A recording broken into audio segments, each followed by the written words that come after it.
By the way, I'm going to tell you why it's called the ZTK, where nobody seems to know. Yeah, I'd like a big one then. We don't have a big one. Why not? Because Americans don't want big cars. Well, then give me one with lots of pep. Sorry, our cars don't have pep. Why not?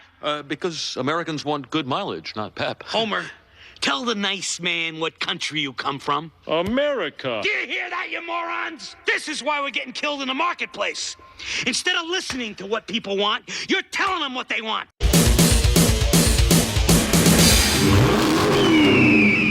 You all know it, you all seen it, but what does a madman think about it? This is Ripper in Garage, I'm Alex, and yes, the 2025 Corvette ZR1 is out. And even though this is a Dodge channel, we gotta check out the competition. Fransonic chambered exhaust system. It screams. Every Charger carries the Dodge torch when it comes to touching. Stop! Don't touch me there. This is my no-no swear. All the senses. Well, that just took the wind out of my sails, crying out loud. If you want all the press specs and all the details of the cool little features, this ain't the channel for you, because I'm gonna shred this car. Trying to keep calm, but apparently whenever I lose my crap, that's when you guys watch. In fact, I got myself my little cars here, 3 cars here. Each one has a very important meaning in why this new Corvette sucks. Bing, bing, and bing. Yes, that is the only Harris that I will endorse.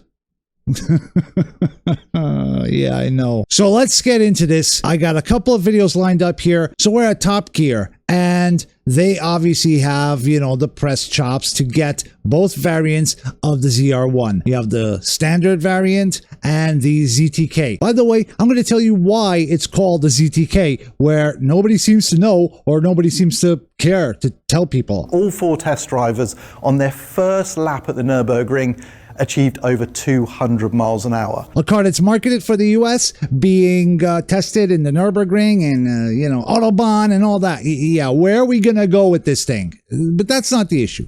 I like that it's fast. The first ever measured quarter mile for this car was under 10 seconds. Not as fast as the 170. They say under 10 seconds, and we're still calibrating. We'll get to that. The first time they took it to the Milford Proving Ground, it exceeded the old ZR1's top speed, which was 212 miles an hour. It better.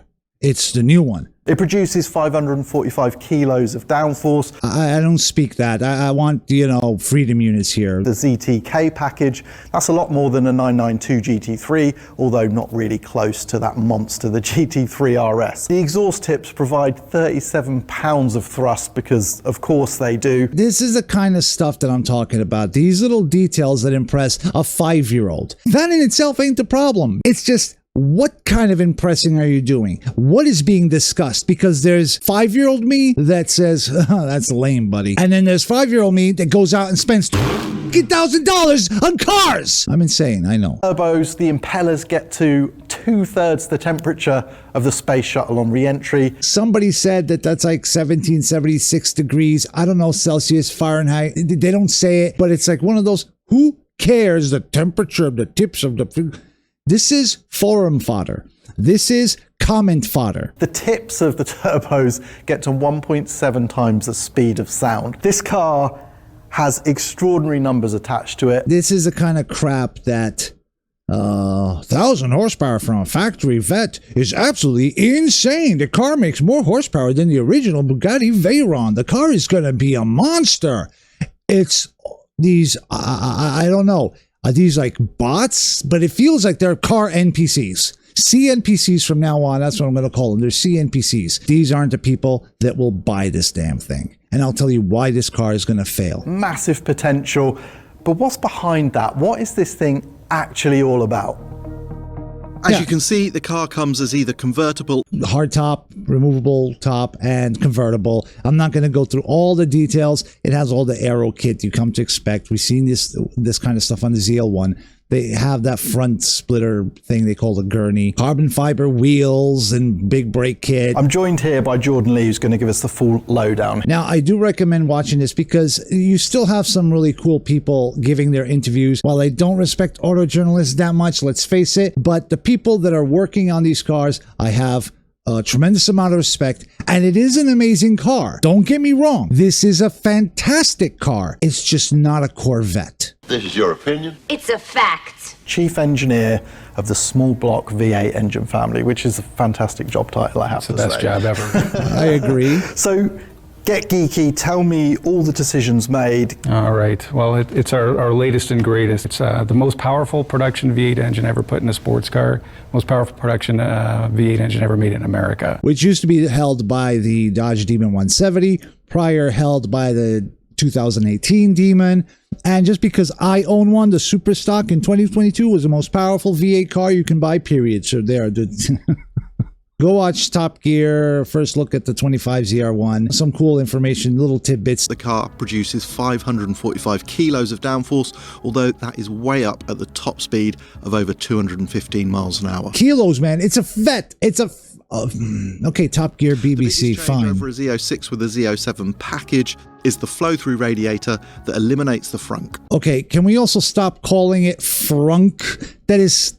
I don't know why it triggers me so goddamn much, but that word just, it has nothing to do with EVs. Porsche guys, no. VW Beetle guys, the frunk. No, it's a, I'd rather you call it a boot. Ducts for the rear brakes behind the side intakes, plus rear hatch cooling ducts, and the return. Yeah, and they go into the whole why they put them in the certain locations. They try to justify it that somehow it's for cooler air, when the reality is, we know you're trying to make the damn thing look like a freaking Ferrari. You see this, the resemblance is there. You can't say that there's not. Okay, fine, there's going to be people saying, oh, you're just nitpicking, whatever. We all know this is what they're going for. You can't tell me that a 63 Vet looked like anything else except the Vet. And if I find the thing, I'm going to put it right here. Was the Corvette, which could never be confused Was it Ferrari? There's no way you're confusing that for a Vet. Rear window for the Corvette is functional, providing additional venting for the engine bay. It's a spectacular looking thing, and the carbon fibre front spoiler and dive planes. Carbon fibre. I doubt the dive planes would pass European law, but sadly, Don't care. right now there are no plans for right-hand drive ZR1s for us in the UK. Instead, they're focusing on the US and Middle East. The Middle East, huh? And at full noise, it will consume 2 gallons of fuel per minute. So that's about 9 minutes of range. You'll get quite a long way though. Onto the aero concept. From who? Chevy called the standard car the Top Speed King, and the ZTK package the Track King. The Track King. The Z Track King. ZTK. So the other one is what? The Top Speed ZTS, or what they call it? Top Speed King would be ZTSK, which sounds stupid. So they just gave up on that naming concept. All right, moving on. We're gonna come on. Chop. Go over car and driver. We got Tadge Jeuchter, chief engineer of the Corvette at GM, and their press people. I don't know. Don't care. And this one's outfitted with clearly ZTK. the track ZTK. performance package with aero and everything. All the bits everywhere. So dive planes, aggressive front splitter. This has the elevated gurney, we call it. Yes. It's a trip feature that. So basically around here you get air that gets bottled up like in a traffic jam. It gets higher pressure, pushes the nose down, creates negative pressure, and sucks air in from the heat exchanger radiator, in other normal words. The turbochargers are essentially in the manifold, in the exhaust manifold. They're right there. Which is one of the other problems I have. This car is phenomenally engineered, but a maintenance nightmare. We use smart strategies to retain boost even when you're off throttle. So smart strategies. You go back to the Top Gear video. The actual response is very much like an actually aspirated engine, just really we know that's not going to be the case. Some unique technical features that allow us to do that. The big turbos can result in turbo lag, but there's an anti-turbo lag strategy that we use in calibration with the software that's kind of like a miracle. We use smart strategies. That is, things that will break a lot. Has 2 of the biggest turbochargers ever on a gasoline engine. We went with the mono scroll so we can get the maximum power out of the engine. And we actually started with our goals to be 850 horsepower originally. But when we built the first engines and had them on the dyno, and we were running them on the dyno with the wastegates fully open, we were making over 800 horsepower at that point. And we all knew, oh my God, this thing's gonna make a ton of power. Now that is impressive as far as running it on pump gas. Power rating, we went full bore to get as much power as we could, and we ended up with 1064 1,064 horsepower. So basically, this car is trying to trick you into thinking that there's no turbo lag when really you're just using the natural grunt of the 5.7 of the like an LT6. A lot of information, but bear in mind there's going to be a lot of this marketing lingo. You can tell these journalist guys, they got their talking points set straight. We use smart strategies to retain boosting. Smart strategies, this, that. It's like the same word salad that we're kind of tired of as car guys. I don't know about you, but I know I am. Over here at Drag Times, there's this, they go through the same spiel, same thing. Right? Yeah, so it's... They're somewhere in Florida for the reveal there. Obviously in Florida. Well, is where the boomers are going, and this is the boomer car. Same Gemini engine family, which is that 5.5 liter flat plane crank that we know and love from the LT6. But with that, this is not an LT6 with turbos on it. Essentially, almost all the components and systems of this were either upgraded or modified it to work with it, right? You're not going to make 1,000 horsepower strapping turbos on an naturally aspirated engine. There's people that do, so you talk about a warranty. Yeah, okay, fine, I'll give you that. Kind of phenomenal is that it makes 1,000 horsepower on 93 octane. Yes. Because a lot of other people need E85 or race gas. Shots fired. Yep. All that kind of stuff to make that. So. And why do you want to go find that? And your fuel tank is going to empty that much faster? Oh, it's terrible. Yeah. Like if you got a Demon, you're not making 1,000 horsepower. Even half the time you're out looking. Okay, shut up.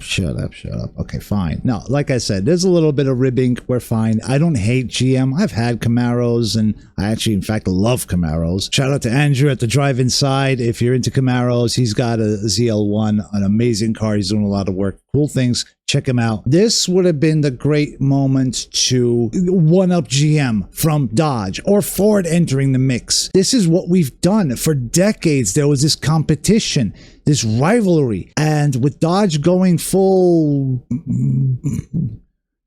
For crying out loud, what competition? As far as I know, the other big news that happened is the earnings report for Stellantis, and it's disastrous. 48% drop in stock prices. So what does that mean? Instead of competing, we got Carlos the comrade, talking about record losses. Stellantis market cap dropping by 48%. If you bought shares of Stellantis, I got no sympathy for you because we knew this was going to happen. And now, our buddy Carlos the comrade, he's talking about dropping brands. Maserati out. Ram probably spun back in with Dodge. Chrysler, basically the parent company, Chrysler, kaput. I would use the melee meme, the afuera. But no, I like that guy.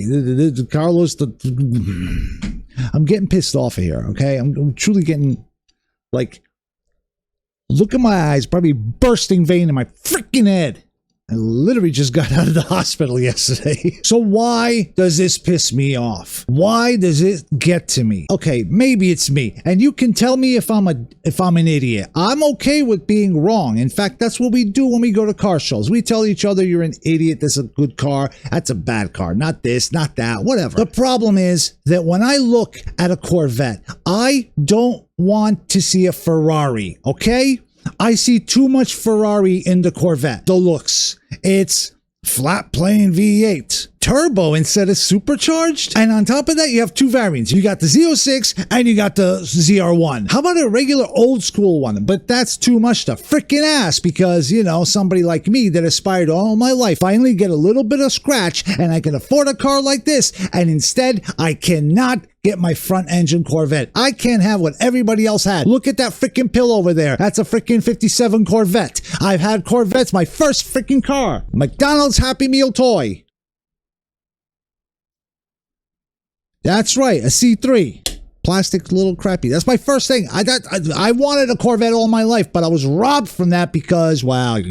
And they're pulling out Zora, and that's the other thing. Zora ZR1 is going to be hybrid. Ooh, yes, because we want cars that require an entire maintenance team to operate. You're just not rich enough. You can't afford it. Then what's the point of making the argument of bang for the buck? It's the best performance, at a fraction of the cost. No, it ain't. If I need to operate operate this car after GM decides to pull parts or software and my turbos start lagging and whatever the hell, because let's face it, that's what cars do nowadays. If you have anything electronic, anything going through that screen, don't count on it being there in 3 or 4 years. And when 4G goes out, goodbye performance pages for us Dodge guys. So yeah, I'm kind of burnt out on this crap. And now you're telling me that a dream car, an aspirational car, is going to be basically a subscription. Parts are already serialized, so you can't take one for the other. What happens in 20, 30, 40 years? These cars will never reach that point. They'll be bricked.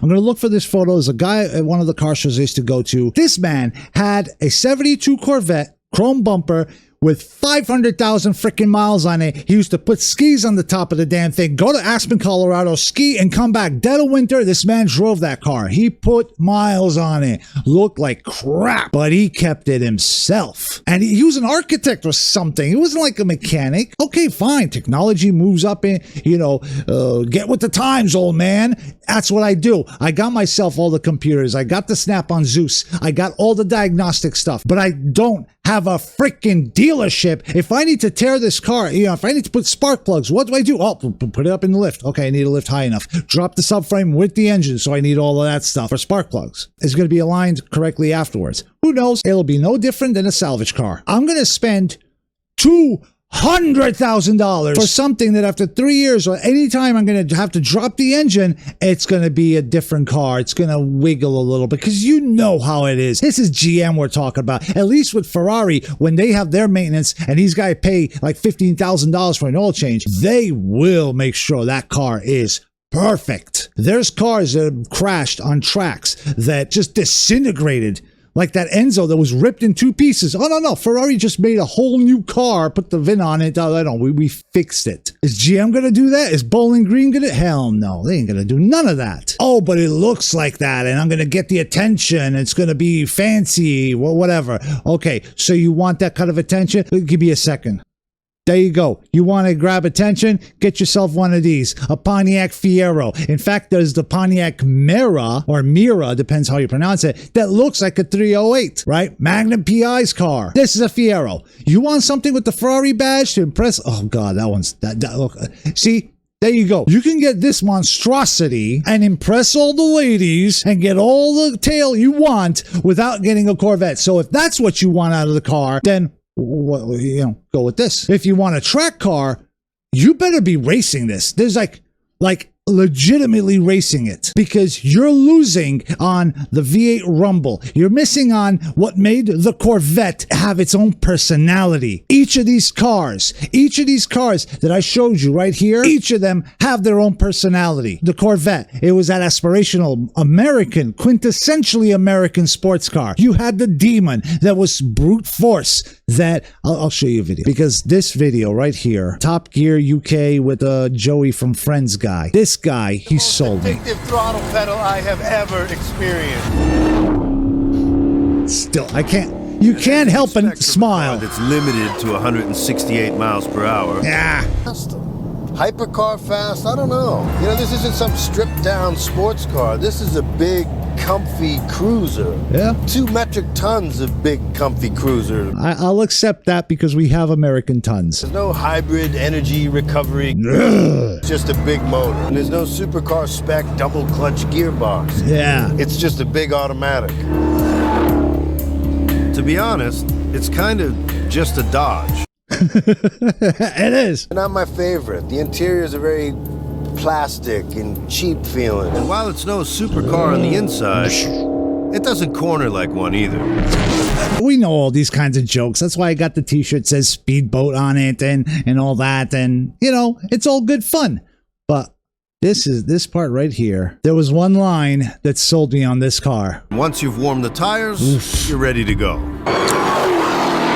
Jesus Christ! That won't get old ever. Exactly. It doesn't. Hell, I'm doing that again. See, that's the 5-year-old fun that I'm talking about. That's the kind of stuff that I want to see. The Demon, and in general, Challengers and Chargers, they appealed to not just, oh, I'm going to have a fast car. The difference between pretty much any other car and the Charger and Challenger is that it appealed to the drag racer, to the street racer. We're not just the driver. We're also the engineer. We're also the pit crew, the crew chief. We do all of this stuff. So this line, when he says it... As unlike most cars with launch control, where you do a couple of full-bore starts and then it has to go lie down for a bit, in making the Demon, Dodge had one do over 5,000 launches without a single glitch. 5,000 of them. They measured, they tore that engine apart and went in with the freaking micrometer, and everything was still within specs. Now that was a car that was engineered and built properly. This is why it hurt me when I saw the UAW strike. These guys were talking about stuff, quality in the last call cars, the 2023 cars. Still, people talk about demons with engines blowing up and whatever, and it hurts because we're all part of this. Briefly, I'm going to talk a little bit about Uncle Tony's Garage, where he talks about how these cars, oh, they don't have direct connection, they're not whatever, the brotherhood is dead. No, it's not. Maybe it's not the same relationship we have with the manufacturer. That is obvious. But we had each other, and there's all this knowledge, people, shops that have sprung up everywhere. Guys that can tune these things and squeeze every freaking little pony out of the damn car. Now we're given these cars that are basically, you're fantasizing you're a race car driver. I got a pit crew. I got all this money. And it's not going to last, but you don't care because you're a boomer at the end of your life, and you don't care if you piss on the legacy of something for the next generation. And again, not all. I got a lot of boomer friends, and I got a tremendous amount of respect. In fact, the patron saint of this channel, Don, you are amazing, thank you. But these cars, they had something more. It wasn't just a car. You want a fast car, then go get yourself a Ferrari. Oh, you don't want a Ferrari because whatever the reason. This is a great car. It's a fantastic car, but it's not a Corvette. Then there's the financial question. Who are you targeting this car to? If you're wealthy, you're not just buying any random car, and this is a mass-produced car. At least the Demon is a serialized. There's a handful of them. The 1320 Challengers, there's so few of those, and probably the rarest of them all is the super stock. People that have wealth, that have accumulated, typically know what to do with their money, and this is going to be an influencer car. If I had $200 to spend on a cool car, I'll tell you what I'll get. I might get a Demon because I love the car, but it's not going to be a Vet. Even though I wanted one all my life, I realize I probably never will. This, cars.com, it's going, they're asking for $189. It's not the best model year. Oh, I like the older style, but it's a freaking Testarossa. Holy crap. I mean, you can't get any more Ferrari than a freaking Testarossa. Miami Vice trumps Magnum PI. And I love both, by the way, but let's face it, it's a freaking Testarossa. That's a Burago. Played with. This survived me somehow. I don't know how, but it did. And this will appreciate. Now, yeah, the maintenance for it is atrocious. But what's the difference between the Corvette and an older Ferrari? You're not wrenching on this yourself, buddy. Let's not talk about that. I used to love Ferraris. Both have disappointed me over the years. It's like everything else, because that's ultimately the problem. Car enthusiasts, we're the new gamers. Every IP, every brand, every make has been crushed, and now they're trying to milk it into this word salad, corpo-fascist crap that you gotta buy it. You gotta buy it because don't you know the freaking tips of the turbo are 2/3 of the temperature of the shuttle. Don't ask questions. Just consume product and then get excited for next product. And I've seen Star Wars get crapped on. I'm a big Trekkie. I'll tolerate Enterprise, and same with Voyager, but Deep Space Nine is where it ends for me. Every freaking IP, every remake, reimagining, except Battlestar Galactica, I love that. Everything else has been just turned to crap. The Mustang is literally the last thing, and even that I can complain about the whole Internet of Thingsifying it. The enshittification, which apparently is a Wikipedia term now, or a dictionary term. You're giving me a manual, a stick shift, something that's tactile, and you give me freaking iPods glued to the dash. I don't get this. Somebody explain this to me. What are they doing? Why? The message. I don't know. But that's what I feel is going on with these stupid cars, the marketing and all that. Yeah, an amazing car, just not a Corvette, not what I wanted. It's just like the Ferrari that's an SUV, like this thing. That ain't no Ferrari.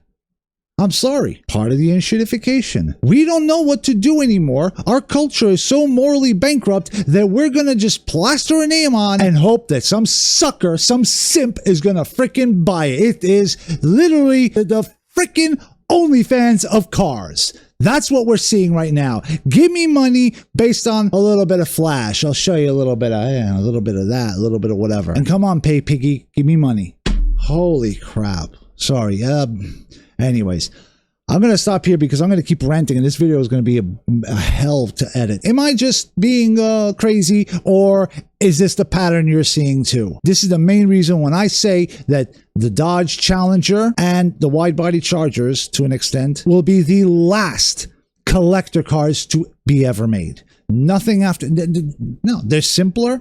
They're still easy, fairly easy to work on, and they're cool. And they'll still work when there's no satellites, no nothing. Show me a car that can do that now. Everything after this will have some sort of speed management, some GPS link constantly watching you, some fatigue monitoring thing, DUI monitoring thing, a breathalyzer, who knows, whatever. Our cars were the last ones that were just raw. Yeah, electronics in them, but trying to allow my Crown Vic has electronics in it. We learned, we adapt. We're not the ones that are putting the brakes on this. We will learn. We just don't want this kind of technology. This dystopian 1984, sell your private data just to make an extra buck, but we're not going to tell you. And when we decide to brick something, you're out of luck. I got to watch less Louis Rossman. No, I don't. I'm going to get back to resting because I still had a hell of a week. Basically, the Cloud Strike computer thing meant I couldn't get medication. That was bad.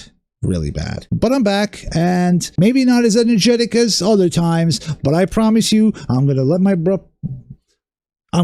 blood pressure go through the moof. Moof through the moon to the moof. Screw it, I'm not doing another take. I'm Alex. This is Rip Roaring Garage, where oil is thicker than blood. Hemi alike, and fight, fight, fight.